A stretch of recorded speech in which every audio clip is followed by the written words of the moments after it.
Well, the point of tonight's meeting is to give the public an opportunity in all the communities from the 30 installations that we're looking at, an opportunity to tell us in their own words what it means to them, what their concerns are, and what they really want the Army to do. This is extremely serious. The size of the active component of the Army determines the readiness level of the Army.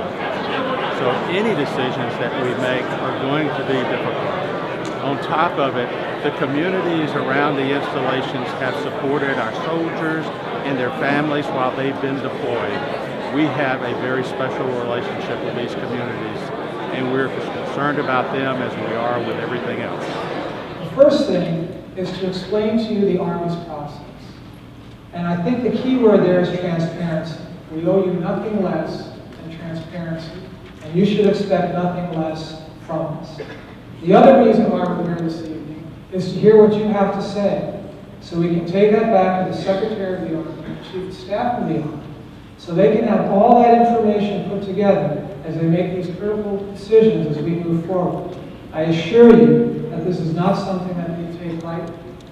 We're not just talking about raw numbers here. We're talking about men and women who are serving, who want to serve their nation, and they want to serve it honorably.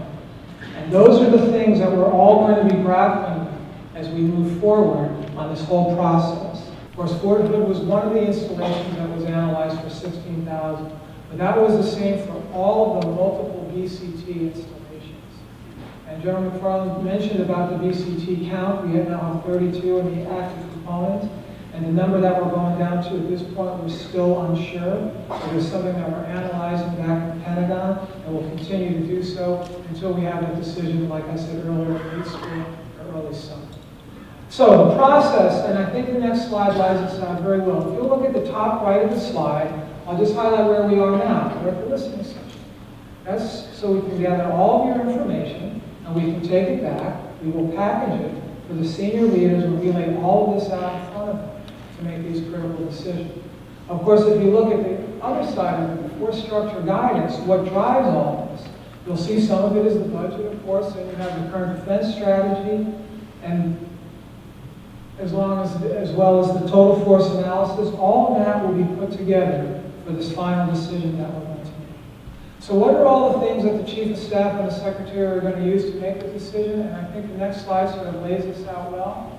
The military value analysis is something that we use for the VCT installation. So that does impact Fort Hood. So your installation, the garrison commander, and the rest of the nice men and women down there have been packaging all the data, some of the things that General McFarland mentioned earlier about the size of the training ranges and the railheads, and all that gets put into a matrix, and we look at the VCT installations.